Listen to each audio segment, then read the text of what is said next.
Hello, Steve. Hello, Joe.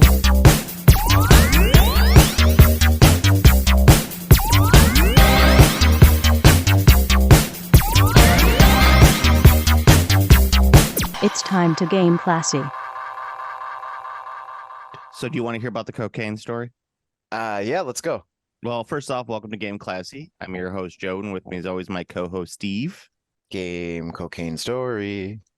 So this was, I know some people probably have heard about the bag of cocaine being found in the White House. It was small news like a week ago, but it was also like, it's probably still big news by like Republican media outlets because they're like, oh my God, can you believe that there's cocaine in the White House? Considering the fact that they elected George W. Bush, a known cocaine user.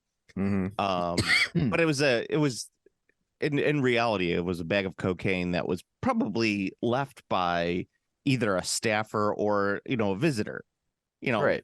because it's from what I've been told in Washington, D.C., it's like the city runs on cocaine, just like America runs on Dunkin'.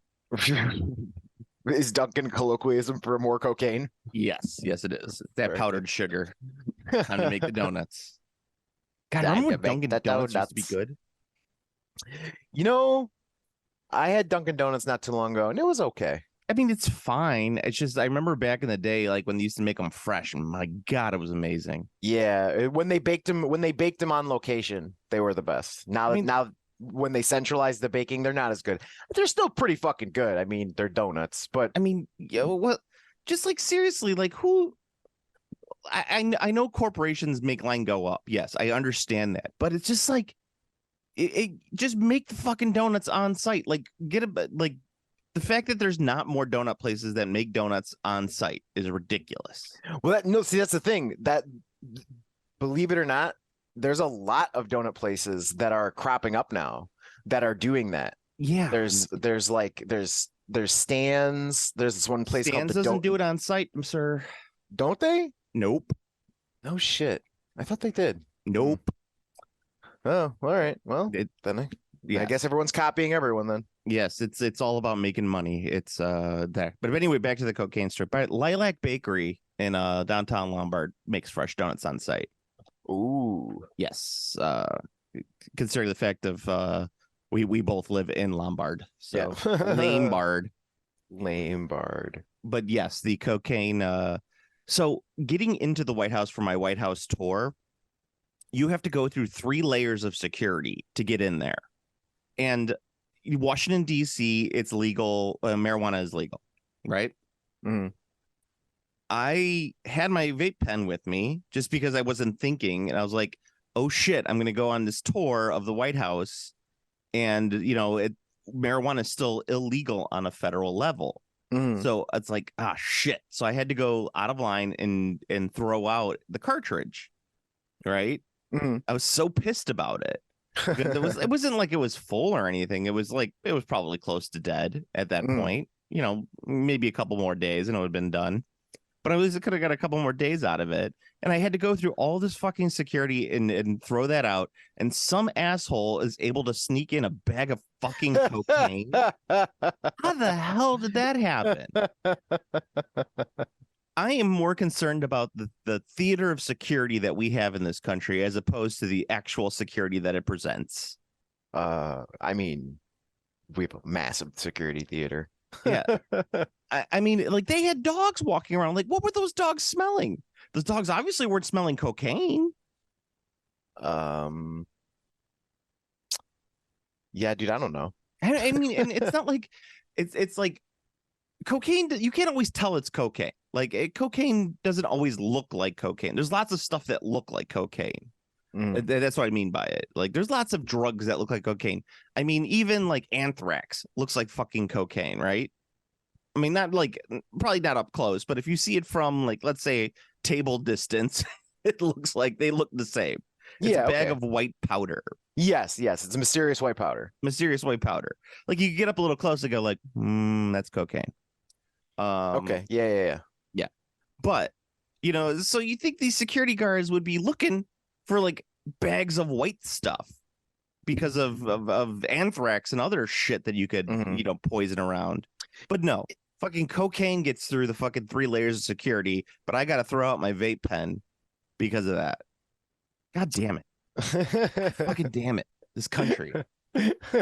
What's it coming to? It coming to?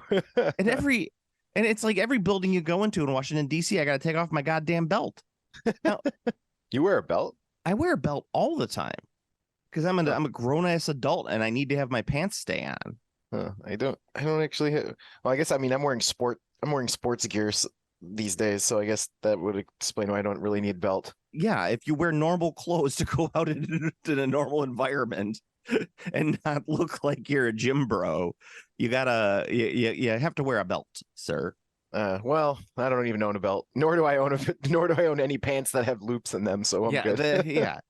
I mean, it's one of those things that it's like I feel maybe like that's like a boomer thought, but it's like, God damn it, just wear a fucking belt. Everybody, you got to wear a belt. You can't walk around pulling up your pants every 5 steps. I'm trying to think. I don't really look at what people are wearing much these days, but I think the jeans are kind of like the basic like belt and jeans maybe falling out of style. I think everyone's switching to more like. No, I guess mostly I just see people in other exercise gear because I'm running. Yeah, I mean, if you go out, 90% of the guys you see are wearing belts. The other, well, I shouldn't say 90. Let's say 75%. It's still a majority, a vast majority, because the other 25% are wearing, like as you're saying, more stretchy stuff, sweatpants, gym equipment, things like that. Stuff that you really shouldn't wear when you're going out to eat, but people do anyway. And then there's a small percentage that wear suspenders. So, oh, you know what? Let's cut out the middleman.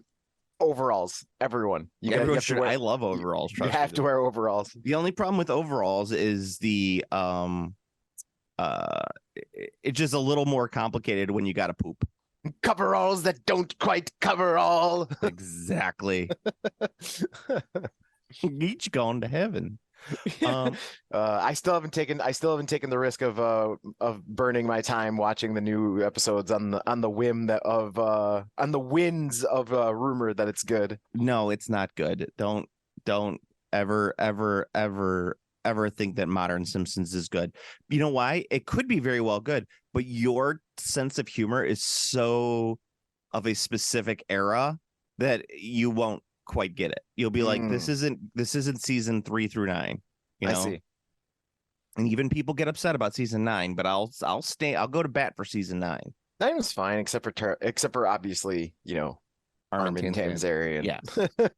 People are aware of that, but I mean, it's overall, it's a solid season. There's a lot more yays than nays, and some of the nays are really nay, but it's no Lisa Goes Gaga. I concur. But yeah. Oh, and there's also a percentage of people who don't wear belts who should wear belts, and that's part of the problem. I see. However, God, remember, I just the idea of having to take my belt off every time I went into a building. It's just like, why would you do this? Why would you create this system? This is the dumbest system on the planet. And no one questions it either. It's just like, well, we got to take our belt off for safety. It's like, what are you talking about? Like, you don't have to take your belt off for safety because none of this actually is safety for anything. They stuck cocaine into the goddamn White House. Yeah, we've already established there's a lot of security theater. God damn it. Anyway, we already did our welcome to Game Classy. Gaming news. Well, and new in the world of gaming. The Cities of Sigmar have officially stated that all of the old Cities of Sigmar kits are being discontinued, and this is for, of course, Warhammer: The Old World. Yeah, they have it's not technically all of them. They actually listed out a specific like split, like these are going away and they specifically stated that not only are they're going away from Age of Sigmar, but they're going to Old World. They specifically state that in the article. The Old World. So there you go. So that's where the Empire models, the current Empire models, or the most modern Empire models, that's where they're going. They're going to Old World. All the High Elf stuff, all the Wood Elf stuff, I think. And then none of the Dwarf stuff. None of the Dwarf stuff is being retired from Age of Sigmar. So there you go. Interesting. None of the dwarf stuff. None of the dwarf stuff. Yeah, I'm wondering how long-term fans are dealing with the fact of like when they have taken their entire fantasy army and rebased them on circle bases for Age of Sigmar. Now, this is what I imagine in my head, sir. I imagine that there are people who, let's say they're about our age or their early 40s. Mhm. They played they played Warhammer Fantasy Battles back in the day, and they didn't play so much 8th edition. They played 6th and 7th. They had a nicely painted, let's say, high elf army, right? And then Age of Sigmar comes along, and they're against it at first, but they're like, hey, this could be good. So they play a couple games on the square bases, and they're like, hey, I really like this. They go through and they take their models, and they're like, I really should rebase this, considering the fact that Warhammer Fantasy Battles is gone. I'm never going to play it again. So they rebase all of their figures on their round bases, and it looks really nice, right? And now they're like, haven't played Age of Sigmar in a long time because there's no real support for a high elf army in Age of Sigmar, and they're like, hey, this can't compete.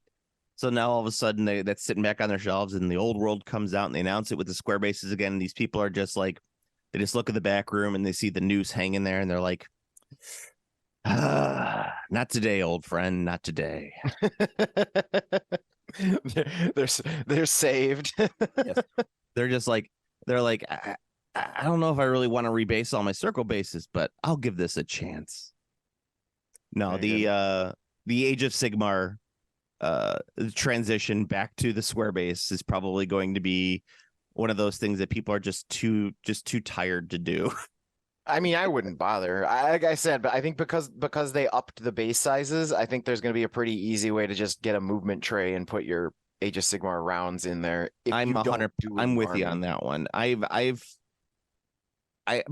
warned people and I've told people, do not do any basing for Old World until you get specifics on the base sizes. Right, exactly. For sure. You don't want to put your guy on a 25 millimeter base when they've upgraded it to a 32 millimeter square base or something stupid like that. Right, exactly. Like they say, oh, well, it looks like. No, I'm not going by looks like. I need to know specifics. I concur. It looks like is a fool's mistake. Yeah, the epic is the big one that everybody is screwed around with right now. It's like, oh, well, this circle base looks like it's a 25. Don't even try. Just wait. Just wait. You'll be fine. Just wait. They've got FOMO even before it's come out. I mean, it's serious. Like I have to tell people, like, just calm the fuck down and wait for it to come out, and you will see what the base size is.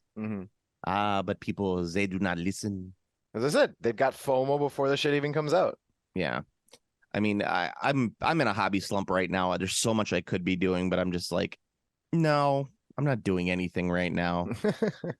I gotta, like, nothing is really exciting me. Nothing is titillating me. So I'm just like, I'm just kind of just chilling time.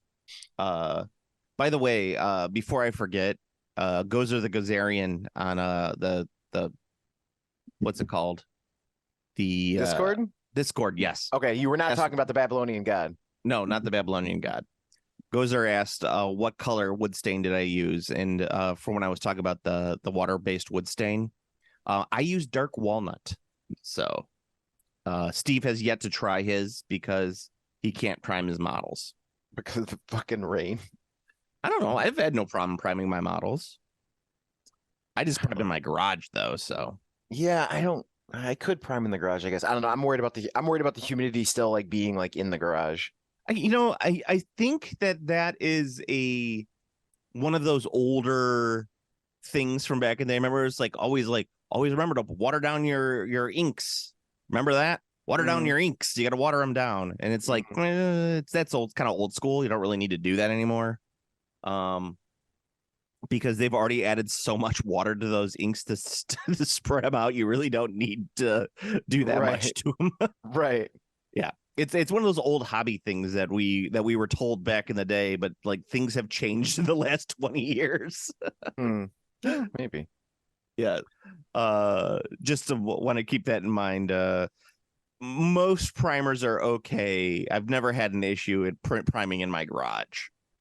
All right. Granted, my garage is an attached garage, but it's still in a garage. It's not like it's hermetically sealed. Right. Hermetically sealed garage. That'd even be better. I'd be so high off the paint fumes the entire time, floating there. Yes. My wife comes in, Joe, have you been priming again? No, dear. No, I ain't prime at all. There's no prime. Just doing a little huffing. Just doing some huffing out here. just a little huff, just a little huff. Yeah. But Damn. I am the danger. I am the huffer. I am the huffer. Yes. So I mean, the funny thing is like even with all of that priming that I do, I haven't painted shit. I've been so bad about painting. I think I painted one tank. That's all I've painted this summer so far. Aside from all the train stuff I did for D&D, but that actually had purpose. I have no purpose. I'm like wandering around like now, like a lost soul when it comes to gaming stuff. Yeah, I've been mostly watching a lot of movies this summer. So anything good? I saw Mission Impossible 7. Holy shit, is that an amazing movie? 7? Yeah. 7 Mission Impossible movies? And they keep getting better, Steve. They keep getting better. Is this like a Fast and the Furious thing where like it like just keeps getting more ridiculous each time? No, it's like, okay, so the best I could say is the action sequences in Mission Impossible are some of the best movie action sequences you will ever see. Because they're maybe not super realistic, but it's just realistic enough where you're like, holy shit, this is good. So Mission Impossible is really just about action set piece, action set piece, action set piece. Okay. The newest one, for example, of course, you have your standard, car chase scene, and it's pretty good. It's not fantastic. It's pretty good. But the finale set piece is they're fighting on a train, and you're like, well, they're fighting on a fucking train. I've seen that 1,000 times.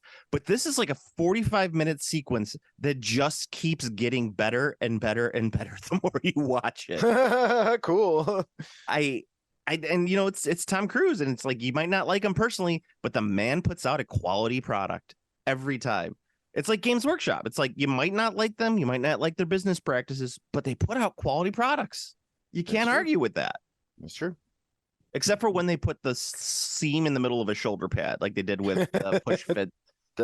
There's some pretty baffling decisions I've seen, especially because if I remember correctly, that one also was in the same kit with another figure that had a shoulder pad that was just one solid piece that went over the back of the other push fit piece. I know, it's Games Workshop. Games Workshop could literally make so much money if they just put out single piece plastic models. Like there's so many people that would just prefer that, and they're like, nope, you have to build these models, and you're like, why? Like the technology exists where we don't have to do this. It's not like I can customize the figures. They have to be one piece models. There's no ifs, ands, or buts about it.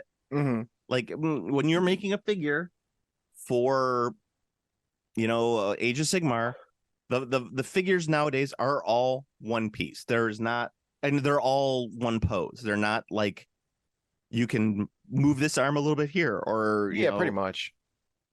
Yeah, you might be able to swap out a head. Yeah, you might. Yeah, biggest difference would be gear or heads and that stuff. But they are all one single pose, and it's just it's baffling to me that I have to sit there and put together and glue all of these pieces to make one pose 6 times. Fuck. I mean, you're not gonna get me disagreeing. I hate building models. I do too. I mean, I don't know. With 3D printing, it's a little different because I pre-build them in 3D and then I print them out as one pose. So it's like I don't actually have to put together anything. Sometimes I'll do like a backpack separately because it'll look nicer once it's printed. There's not as many like printer marks on it if you do it correctly.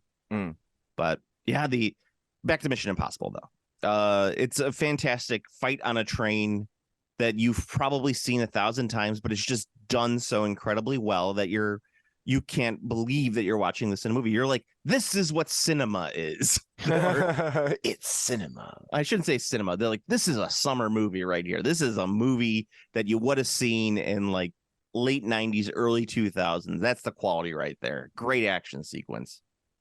Which is funny because I just saw the new Indiana Jones movie. Yeah, And how was that? How'd you like that? so before I saw Mission Impossible, I was like, there's a train fight in that movie too. And I'm like, oh, this is pretty decent. It went on a little bit too long, but I was like, oh, this is pretty cool. They de-aged Harrison Ford. It looks pretty good. Yeah, the voice is a little off, but who gives a fuck? And you're watching it and you're like, oh, this is fun. And then you watch the Mission Impossible and you're like, oh, this is way better. This is what it should be like. But yes, the Indiana Jones movie, it was like a lot of baffling decisions were made during that. There were some really fun sequences. Like they do there's a whole chase through New York during the parade for the moon landing. And that's really fun to watch. I really enjoyed that entire sequence. But after, and then there's a car chase in that one too, which is kind of fun. It's not fantastic, but it's after that the movie kind of just gets bogged down a little bit, and you're just kind of bored with it by that point. The ending is batshit crazy. But whatever. Most Indiana Jones endings are batshit crazy. Yeah, I mean, this is like up there. That's a pretty standard thing for that franchise, really. I mean, yeah, it's more baffling than what happens at the end of Crystal Skull, but actually still better than what happens at the end of Crystal Skull. As opposed to I can't even describe without spoiling it, but spoiling it would just take away from the batshit craziness of it all. I've been watching a shit ton of horror movies. Yeah, a lot of horror. You don't content. watch anything other than horror movies or anime. I think there was something I watched that wasn't a horror movie. Oh, I watched the Dungeons and Dragons movie. I like that. That's not a horror movie. That doesn't count. What? It's a movie. I watched it. It's not horror. By the way, I'm very disappointed that you opened up a Star Wars subreddit, whatever you want to call it, on our Discord, sub-Discord. Oh yeah, I thought it was pretty funny. No. You like it? Yeah, they were clogging up our beloved Star Trek thread with their poopy Star Wars. Yeah, stupid Star Wars stuff. Yeah. Ugh. It needs to be quarantined. Oh, Steve, have you seen how good the new Ahsoka trailers? Oh, they bring back all these characters from Star Wars Rebels. A show that no one watched. I don't know anything about Rebels. I don't know anything about Ahsoka. I thought that all this Jedi died in the prequels. I don't fucking know. Yeah, whatever. I don't know. It looks dumb. Dave Filoni. Oh, he's gonna save Star Wars. Star Wars should be put out to bed and shot. It's not as good as Strange New Worlds. We get a comedy episode this week. Ooh. I like how Star Trek fans are like so excited. Like 2 weeks ago, they had a courtroom episode, and everyone went nuts. We're like, yeah! Those are the best Star Trek episodes where they talk about stuff. Oh, I love Star Trek. Star Wars sucks. I'm gonna play X-Wing. Fucking. Does X-Wing doesn't exist anymore, right? No, it still exists. Yeah, they got that. They still have huge tournaments for it too. No shit. I mean, people love their Star Wars games. I haven't heard much about Shatterpoint though. I was actually asking about it at Grognard's and just talking about it, and the people were saying like, yeah, people come out and are interested in it, but it's not really. It doesn't have the heat behind it like Crisis Protocol does. Okay. And I think I mean, this is just me, my armchair quarterbacking on this one is like it's maybe the systems are too similar. So a person who's playing Crisis Protocol wouldn't want to go to a system that's just the same with Star Wars. I mean, they're probably not identical, but it's probably like, well, it's like, why would I want to go over to a system that's similar enough. Does that make Right. sense? Yes. And then you It's have like, people who are like, well, Legion is not it probably doesn't scratch the same itch as Legion, because Star Wars Legion is about a army game. mhm, So it's like, I don't want to play the smaller version of what I'm already playing, if that makes right, sense. right. So it just seems like a bad tactical move on Asmodee's part to do it like that. I have a tinfoil hat theory What's your about that. tinfoil hat theory? I think I so I think it has something to do with IP and money, obviously. But what I think it is I think so for game, I have no idea how IP contracts work, right? Yeah. But I'm gonna guess that like if it's successful, the IP holder could ask you for more, like for your contract, like to renew it, right? So like say, because when you do it, I do know that when you negotiate to license an IP for a thing, you can only use it for that thing. So Yeah. like I've licensed the IP to use for, Legion, my army game. Yeah. Now, the army game is like I want to continue doing the army game. It's like, okay, it's like, oh, but I want to do a skirmish rule set. It's like, okay, well, I can't do a skirmish rule set using any of the shit from this because that would require me to like tack it onto this license. So it's cheaper to do a new license for the new game because you can let the old game's license lapse.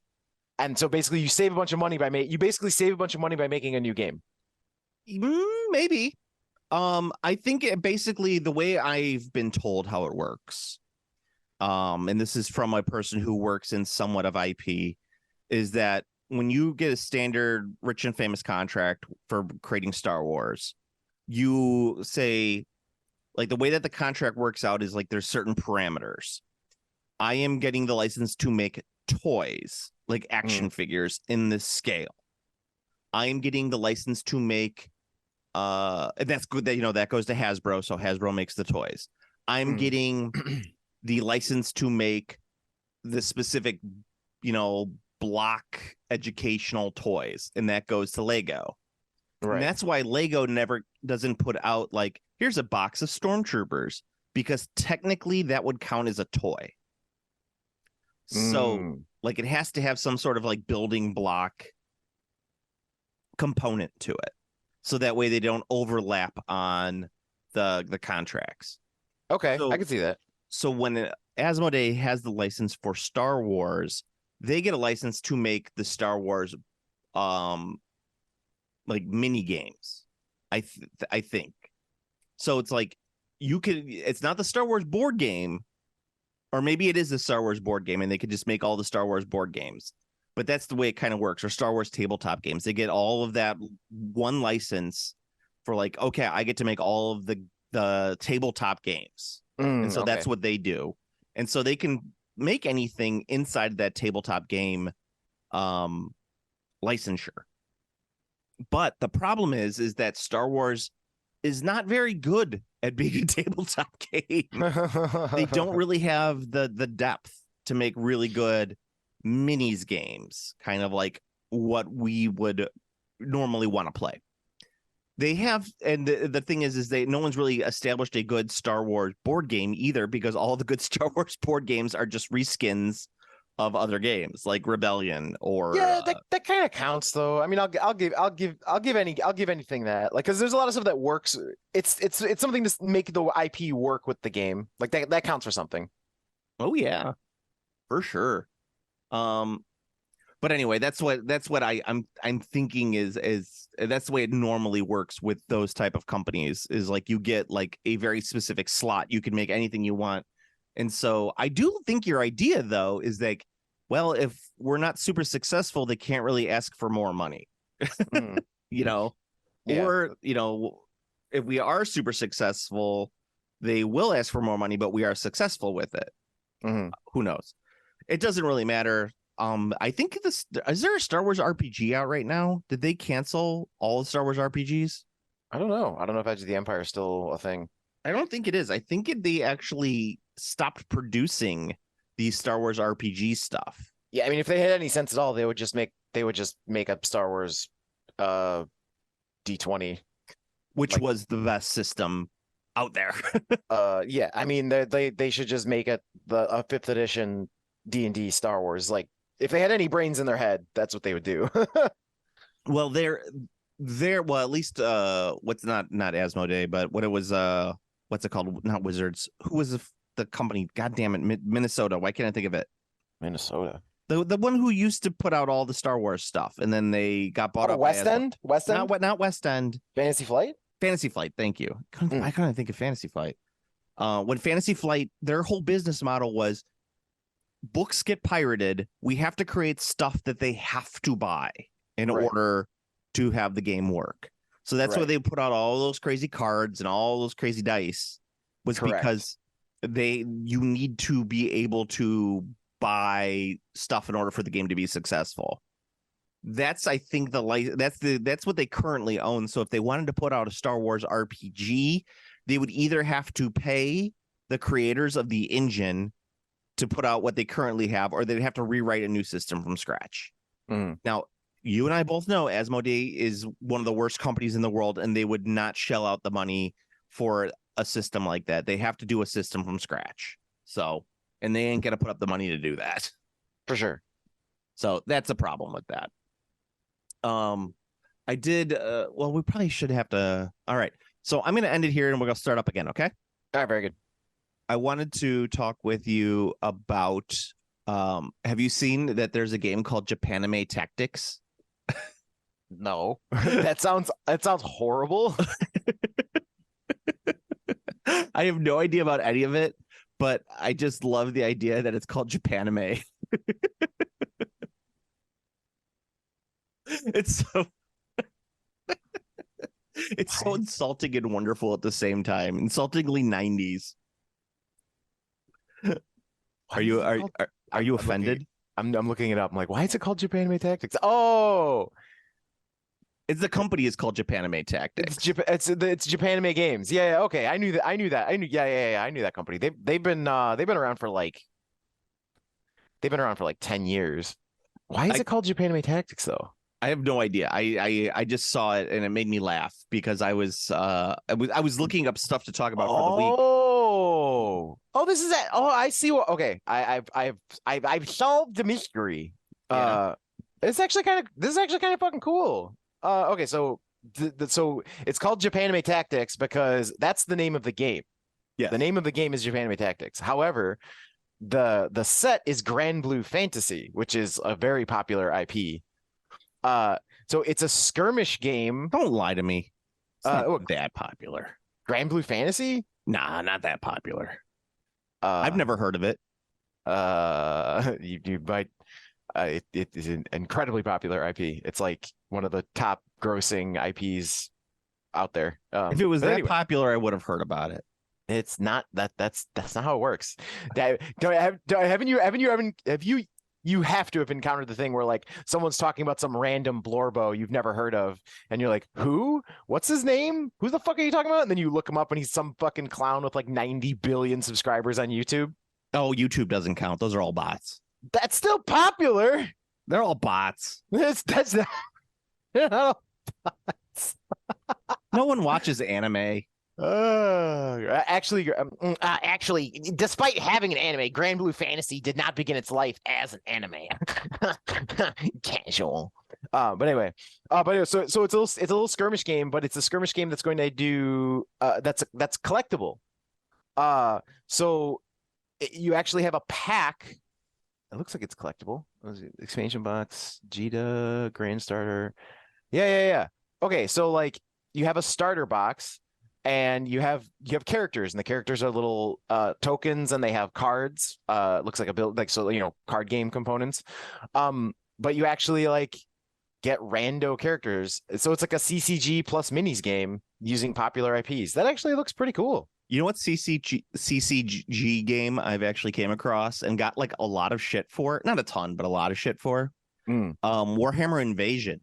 Oh, nice. I found a used copy at a like a Goodwill, and I was like, oh, this is interesting. It was like it was like $5 for the box. I was like, oh, I'm gonna pick this up because even if it's not complete, it's just kind of neat to have for $5. I open it up, and not only is it complete, it's also got like 3 booster packs in it. Nice. I'm not gonna play it, but It.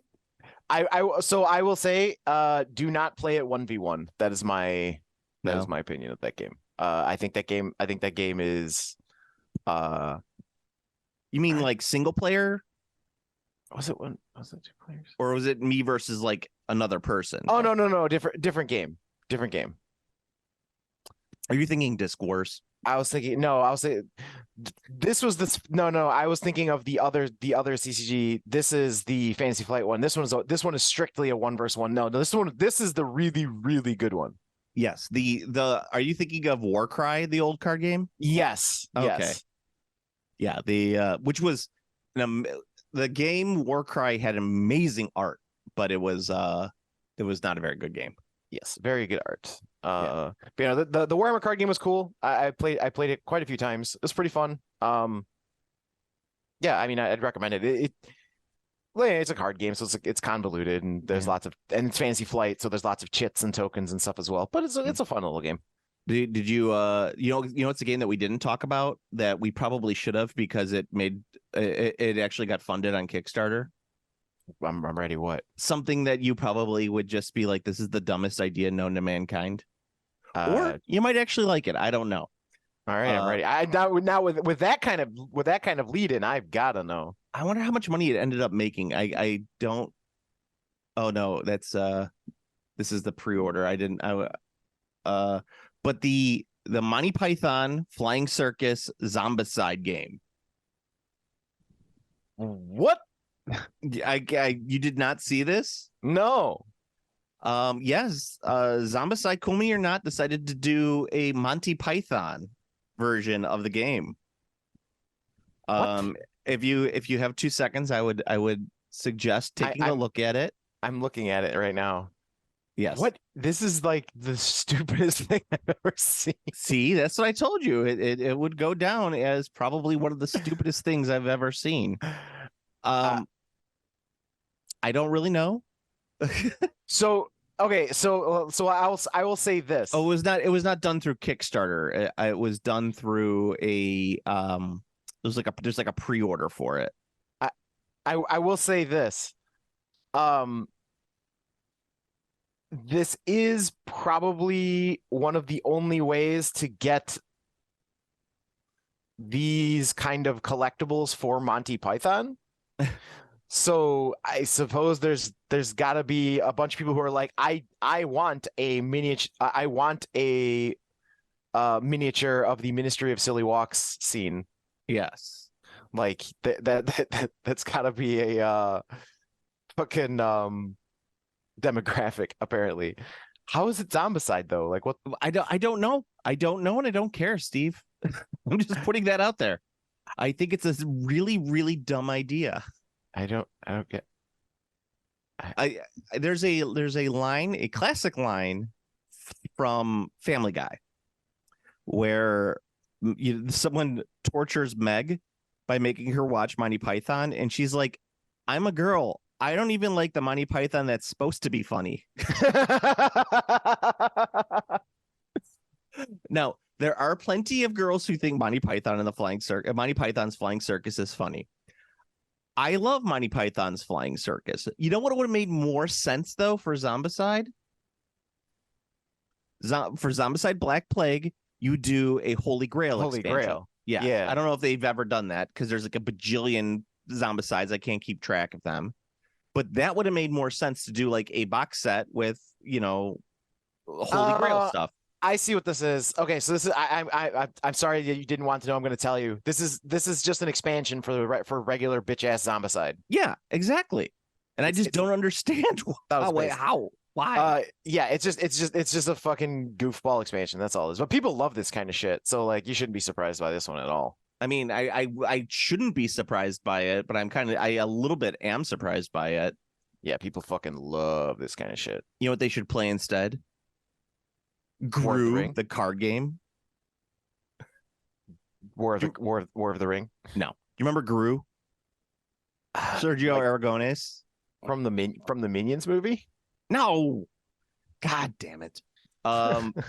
It's an old Marvel comic. I remember that, and it was Sergio Aragones. He's a Mad Magazine comic Oh artist. yeah. Okay. Yeah. They're- Gru. they're- I remember Gru. I am now remembering Gru from possibly Mad Magazine. I don't know. I remember that guy. At least the look anyway.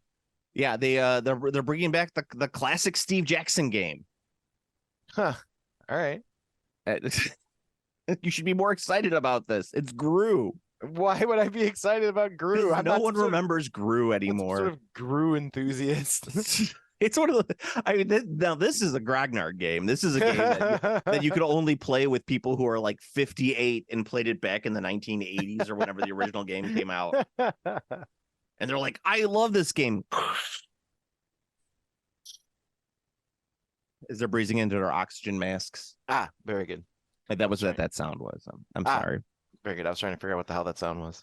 And they're like, I haven't been invited to my local gaming club since it moved to the top of the bar over on Main Street because I can't get my wheelchair up the stairs. And everyone's like, oh, There's a lot of stairs. they have a lot of stairs. Did your house get hit by the tornado? I mean, it wasn't like physically hit by a tornado, but it was definitely close. We had a lot of tornadoes in the area recently, and the one of my favorite things I saw was a picture of a bunch of people in line for Portillo's as the tornado sirens were going off, and they say, "This is peak Chicagoland." Hey, I mean, your Italian beef with the extra dip is not necessary. I don't think Portillo's can do extra dip. If you get that beef dip, that's pretty dipped. Like, if you Pretty get that extra dip, that thing's just gonna turn into soup. That's true. But yes, you have to get, if you're like, hey, if tornado's gonna hit my house, I'm gonna ride it out eating a sausage. Yeah, I'm gonna eat my dip beef. I'm gonna eat my dip beef. Look at me in the sky eating my dip beef. I was speaking of Chicago food, the only damage that my house took was a couple of my lawn chairs got knocked over. So it's gonna take some while for us to rebuild, but we'll eventually get there. Those lawn chairs.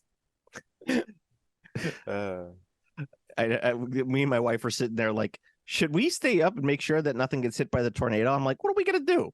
Yeah, exactly. You go fight the tornado. I went to punch sleep. that tornado. Yeah, I was just like, I'm just going to bed. Like, whatever. Didn't they like have to tell people in Florida not to shoot at the hurricane? They did. People were firing at the hurricane. Yeah. Welcome to America. Living in America. Ba-da-da-da. And courtesy of 3D printers, coming soon to a country near you. It's true. As a person who's, as I said numerous times, as a person who's owned a 3D printer and printed with it, I would never ever trust any sort of explosives near anything printed on a 3D printer. You will blow off your hand, is what you will do, more than you will create any sort of gun. You will blow up You're better off making one of those zip guns that they had in the Line of Fire movie than you are 3D printing a gun. So just what about the Shinzo Abe contraption? well, that's a different thing. That thing was made of like duct tape. That was he got him with the contraption. Yeah, he got him with the contraption. Was Abe was kind of like a fascist, right? Abe so like he was very polite, obviously, because he's Japanese. Yeah, but yeah. for all intents and purposes, Abe was Donald Trump. Yeah, but he was not as bad, like, outwardly bad. Yes, but that's why after it happened, like the Japanese public were just kind of like, yeah, like everyone was expecting them to be like like outraged and like blah blah blah, and literally like all of Japan was just kind of like, yeah, there you go. Yeah. But please don't make 3D printed contraptions because you will blow off your hand. Gotta get him with the contraption. You gotta be like John Malkovich in The Line of Fire, where he's like, I'm gonna shoot the president. John Malkovich is one of those actors that I like constantly forget about, and then I'm like, oh, that's right, John Malkovich. He hasn't done a Marvel movie yet, thank God. His acting legacy is intact. But he's already done a comic book movie, if that does that count. What comic book movie did he do? He did Red. He did what? Red. Oh, that doesn't count. That's a comic book movie. That is not a comic book movie. I mean, it's not a super. I mean, I guess we're gonna distinct. Like, I guess we should say. I guess no, that's fair. It's not a superhero movie because Yes. people can't see that movie in like on the screen and immediately go like that's from a comic book. Yes, it's like 30 Days of Night. Like, yes, it was a comic book, but it was originally started. A lot of those books that are not No, comic, I'll give you that. I'll give you that. a lot of those books that are not comic books, but are a lot of those movies that are made from comics but are not like superhero books usually start out as a screenplay that no one wants to produce, and then they're like, well, I'll make it a comic book, and then people are like, oh, okay, we'll make it a movie now. I Like like 90% of those movies and books, that's the way that they start out. my favorite John Malkovich performance is definitely in Mutant Chronicles. He was in Mutant Chronicles. He sure was with Ron Perlman. Well, good for him. The movie is actually not that bad. And Thomas Jane's in it too. Doubt. I mean, Doubt. I was pretty good. Yeah. A couple more gaming stuff I wanted to talk about before we close out. There's the new 40K starter set for Leviathan. Did you see that? I don't know why Games Workshop keeps doing this. Like those like weird mini starter sets. Yes, like Dominion was the exact same way. So like Leviathan, yes, it sold incredibly well when it came out, but now retailers are overstocked on them because so many of them sold that they had to restock, and now they're sitting on like 10 to 15 of those big box sets. They put out these smaller box sets at the same time, and it's like, well, why would I do this when I could just get the bigger box set? Like Dominion was the exact same way. I don't know. I really don't know. I have no like that is a legitimate like. Normally, I have my own like tinfoil hat or like speculative or you know, because I'm in the industry, ideas of like why certain companies make certain choices. I mean, it's all just speculative. It's just, you know, it's my opinion, does not reflect the opinion of my employer, blah blah blah. You know, usual stuff. This podcast is for entertainment only. Entertainment in quotes. Yeah, yes, entertainment. Entertainment is not a promise. It's a threat. Yes. But I have no idea the business strategy behind it. It seems completely like literally random. Like, what niche is that filling? I have no idea. Well, I mean, no clue. What always bothers me with the starter sets, and especially like launch starter sets for an edition like Dominion or Leviathan, is that you get these sets and everything inside of them is genuinely garbage for the game. Like, that's always the case, is like everything that you get in the box set is garbage for the game. Mm-hmm. There's always going to be a better version of something in your army that you need for the game that you do not get in the starter set. Since the dawn of starter sets for Games Workshop, that's always been the case. Mm-hmm. I mean, yes, there's some good stuff in the Dominion box set. Like, you could maybe use one or two of those units if you want to be competitive. But I mean, as a whole, the box set is generally useless. Yeah, it's. I would say like it depends. There's always something that's useless. Like, you never have like your dopest unit is never in the box set. I'll put it like that. Yeah, which drives me up the wall, because it's just like, why would I spend money on Dominion? Like, I'm just using Dominion as the fact, because I know I have that box set, and it's like, why would I buy this if everything in it is going to be useless? Mm-hmm. The only box starter set that I've ever seen Games Workshop produce that has been 100% amazing is the Age of Darkness one for 30K, because everything in there, both sides, were for Space Marines. So whatever Space Marine army you wanted to play, you got the whole thing, and it was a massive army for yourself. Mm-hmm. I built pretty much a 3,000 point army with only having to get a couple more units that I didn't have to, like, that I didn't get in the box set. I used the entire box set for that army, which was perfect. But I'm looking at it, I'm like, I guess it makes sense. I guess now that I'm like thinking about it, now that I had a moment to like reflect, it's just got to be price point. It's so they can offer cheaper starters. That's all it is. But what I would think would be smarter, okay, stick with me on this, Steve, is you say you release 2 box sets for the starter set. Mm-hmm. And you have starter A, starter B, and starter C. So we'll do 3 sets. Starter A is all of the books and everything. So it's kind of like an old box set that you used to get for, Warhammer pre 5th edition, 4th edition, when you get like the white and starter box. B is just your minis. Yes. So no, you don't get any minis in there. It's just you get the box set that has the rules, some cards, some quick start rules. Right, that's starter A. So starter B would be just minis. Yeah, starter B. Well, and it's just this is one half of the starter army. It's kind of like a start collecting box. Okay. So it's like, oh, you want to get into this? Okay, well, what army do you want to do? You're going to need A, but let's look at your B box set. Like, do you want to do Space Marines or Tyranids? And the Space Marine and the Tyranid box are these fantastic deals on, a decent starter army. And it needs to be a starter army. It needs to be something that's playable. Yeah, that's the big thing, because I'm looking at like the Age of Sigmar, because they have a $50 starter set for AOS, and it's literally 1 unit of orc spear boys, 1 orc character, 1 Sigmar character, and then 1 unit of Sigmar spear dudes. And like the game will function at that level, but it's not really going to be fun. Well, and also it's like, how much are you going to get it kicked in the pants when you say like, oh, let's play an actual game, and then when you read the rules, you're like, this is unplayable. I have to spend more money. Yeah. Like, you literally should, for like, let's say you buy that box B. Let's say box A you could get for $30, right? You get all the rules and everything in there. We know that you could create a starter, like a box set like that for $35 that has just the rules, some quick start stuff, blah, blah, blah in the box.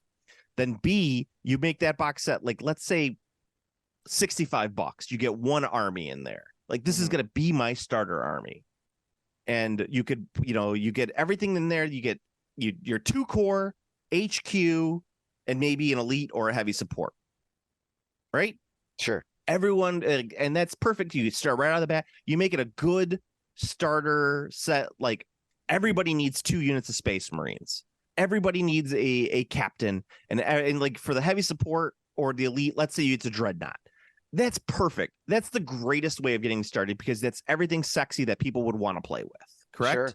Sure. Maybe even throw in a rhino, or maybe not a rhino, a predator, because people would want a fancy fucking tank, right? Yeah. Like a rhino, yeah, that's fine, but it's just a troop transport. It doesn't do anything fun. I think that's why they always have thrown so many dreadnoughts in starters, because dreadnoughts are really cool looking. Yeah, I mean, they're not, well, actually they're pretty great in 30K, but even still, it's like, you want something that's sexy. You want something that's like, I'm gonna run around this table and I'm gonna turn my turret, I'm gonna shoot at the bad guy, and the bad guy's gonna blow up. Right? But instead they give you all of this crazy shit that you're like, what am I gonna do with this? Like, and then you get like you when you actually want to build your army, it's like, all of this stuff that I started with is useless. Yeah, I mean, I get what you're saying, and an actual like a planned progression for an army would make sense. Yeah, like nobody, because that's what it is. Like, don't put the best stuff in the starter. Like, basically, don't make like I think I get what you're saying. And so what I would do, and I agree in this. So what I would do for my starter is I mean, obviously this is not conducive to selling as many boxes as possible, so this has never happened. But for my starter, I would have your most elite stuff that you probably would never want more than a single copy of, and it would only be in the starter. Ooh. And then the stuff you buy separately from that is your goons, your total shitters. Yeah. So the idea is like, you have like most of your army is in the starter, like your elite stuff, like your the stuff that's really cool, and then like your big stuff, so like oversized, so like tanks would be sold separately, and then like your basic goons, your infantry would be sold separately. Well, they'll see, that's where I think you need to start off with, is you need to at least have the 2 infantry for your troop choice, because you're required to have that to play, so that should be in the starter set. Yeah, that's true. I forgot they had the Force Org. Yeah, so I don't even know in the new edition if they got a Force Org, in all honesty, but it's like, that's what you need. You need to have that Force Org, like all of the basics of the Force Org filled in before anything else, the starter set. But I do agree, like putting in some like 1 or 2, like okay, so 2 troop choices, an HQ in the box minimum, Put in a fancy elite and a fancy heavy support that are maybe only available in the starter set. Yeah. Kind of like, remember how they had the one orc gyro, the orc death coptas were only available in the starter set and haven't been made available since. like something like that. Those death copters were so cool. No, those things were terrible. They weren't cool. Oh, they were so cool. No, those things looked like ass. Oh, I love those things. Like they just had they look like orc death copters. like they had like 4 missiles like stuck on the front. Like, what even is that? It looks like an orc built it. That's what it is. I mean, nah, it does look like an orc guys. built it, but it doesn't. I don't know. What good stuff. They all look like. Look, if you don't like the orc aesthetics, just say that you're racist and move on. Okay. They all look like Cobra fangs from. They totally G.I. do. Joe. They totally do. That's what I always thought of when I saw that. But anyway, that was that starter set, and it actually a new starter set that's coming out is the new Warcry starter set. Have you seen this? Oh, it looks dope. I shouldn't say it's not a starter set. It's like a big box store starter thing for Warcry. It's got the Stormcast in there and the vampires. Both of them are Underworld's warbands that are put into Warcry.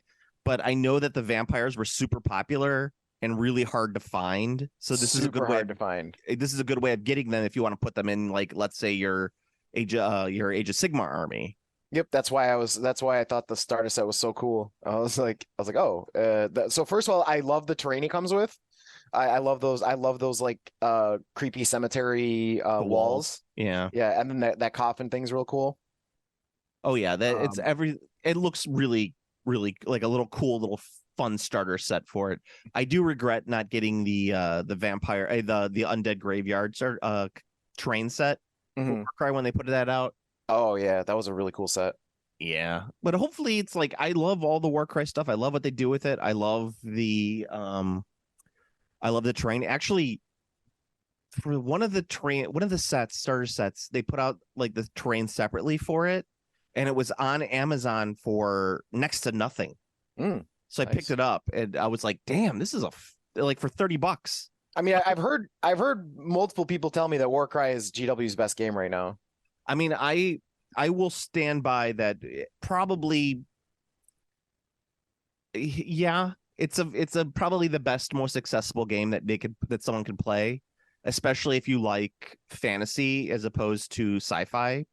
And even still, I would say it's better than what's it called? What's the skirmish game for 40K called? Why can't I think of it? Kill Team. Kill Team is better than Kill Team for sure.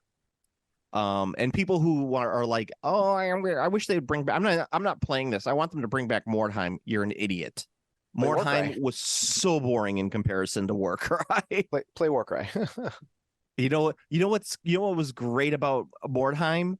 Nothing in comparison to Warcry.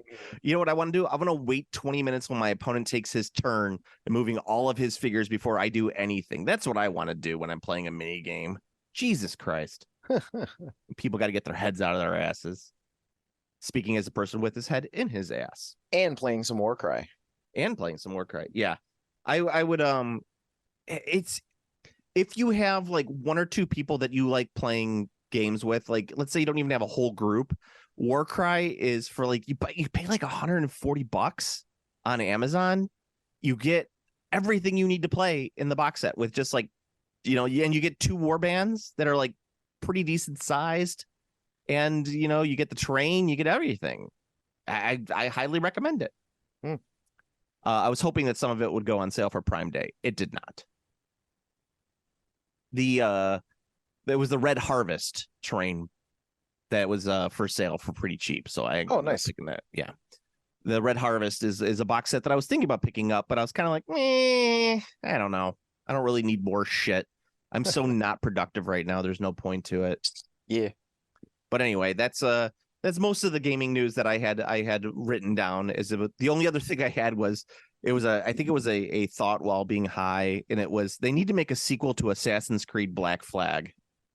There's another sweet pirate game. It's a sweet pirate game. Yes, they need to make a sequel to the sweet pirate game. The One Ring was found.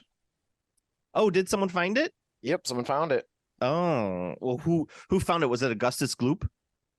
Mm, W- they've remained anonymous. They've remained anonymous, so it Remained wasn't anonymous. Veruca Salt. I mean, it was valued at $2 million. So, I mean, I understand why they remained anonymous. Violet Beauregard. Yes, it was Violet Beauregard. I want the One Ring. They gotta have a whole factory full of The people One opening Ring up should the be packs. me. It should be me. No, it was Charlie Bucket and Grandpa Joe.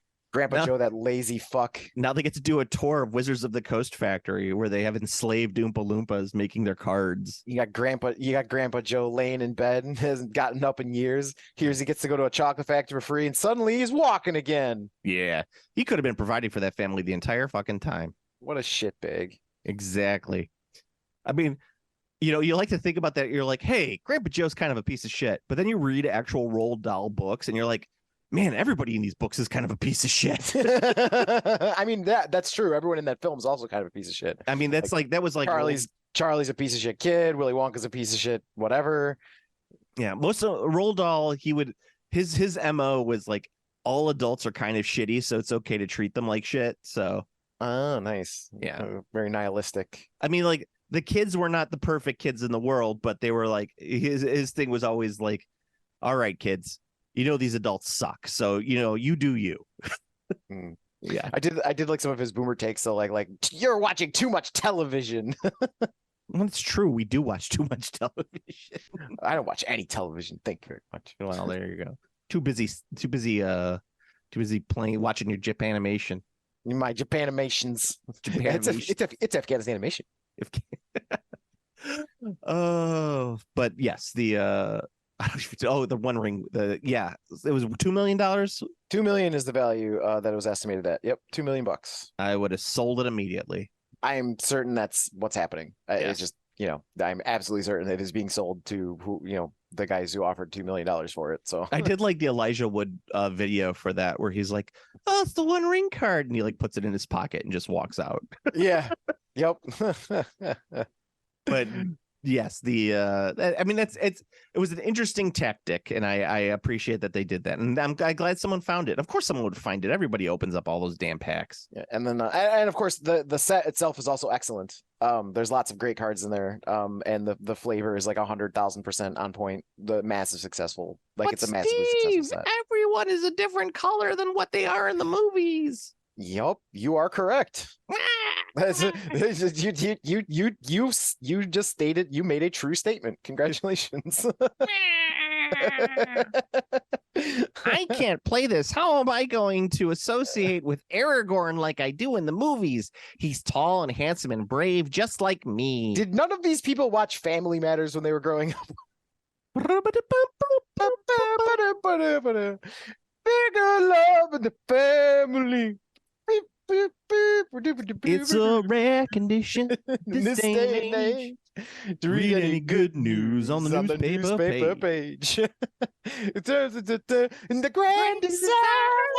Some people say it's even harder to find. But there must be some magic clue inside In the world. The Urkel show. Reginald Vell Johnson's great. I mean, that show was pretty good before it became the Urkel show. I mean, it became the Urkel show real fast, real quick. It's true. Well, I mean, with the Urkel going into space show. The Urkel, hey! If anybody's gonna go into space to represent Earth, I want it to be Urkel, Steve Urkel. It's got to be Urkel, not Stefan Urkel. no Stefan. Got to be Urkel. Just Steve Urkel. All right. Is there any other news? No. right. We're good. I'm excited to see what happens with the One Ring. I'm see if the guy gives it up or if it's his precious. Dun, dun, dun, dun, dun, dun, dun, dun. All right. Go to the Game Classy Facebook page to find the link to our Game Classy Discord, where we actually interact with people and talk about stuff and post about Star Trek and how bad Star Wars is. And shit post in general. I'm going to be in protest of the Star Wars board. So, just like I'm in protest about your anime board. I imagine you at each of those boards like a little U with like a little sign, like down with Star Wars and then down with anime. The anime one, I always want to just post the Tommy Lee Jones image of him like reading the newspaper with his glasses down that they use in all the right-wing subreddits. It's where it's like, They're Yeah. talking about how conservative America looking at liberals. That's what I want to do on every one of those boards. Degenerates. You should move the the Star Wars one to the degeneracy. Oh, section. good call. I will do that, actually. Yes. It's a good call. I'm gonna Yes. put that there. I'm gonna put that there right now. Yeah. So yes, you could find that on our Facebook page. It's probably the easiest way of accessing it. You could if the best way you could help out the podcast is like, comment, subscribe on the iTunes, or like, comment, subscribe on the YouTubes. Both are excellent ways of doing that. Yes. I was going to look up the actual, see if anybody put up any new reviews of our page, since I asked them to nicely by saying just put like, all I do is talk about dicks and I love it. Mhm. But I have not done that because I've been too busy living in a malaise, trying to shore up my house against tornadoes. Get these damn tornadoes. And if you want to check out some more of my stuff, you could go to my my Instagram page. It's Game Classy Joe. I haven't posted anything in a while. All I've posted is like D&D stuff from my last game, and now my 3D printer has, I think the plate has burned out, so I have to replace it. It's giving up the ghost. Yeah. Or you could go Steve. He's not available anywhere because he got kicked off all major platforms. Are you on Threads? I'm on the Discord, bro. No. Oh yeah. What the hell is Threads? That's like Facebook's Twitter, right? Yeah. And it's Is better. it terrible? It's better. No, it's fine. All right. You don't have to deal with Elon. A lot of stuff that you read on Threads is about how Twitter sucks. Yeah. That's funny. Yes. So aside from that, Steve, until next time. I got nothing, man. I don't even have a remotely clever sign off this time. Is watch your Japanimation. Game Classy.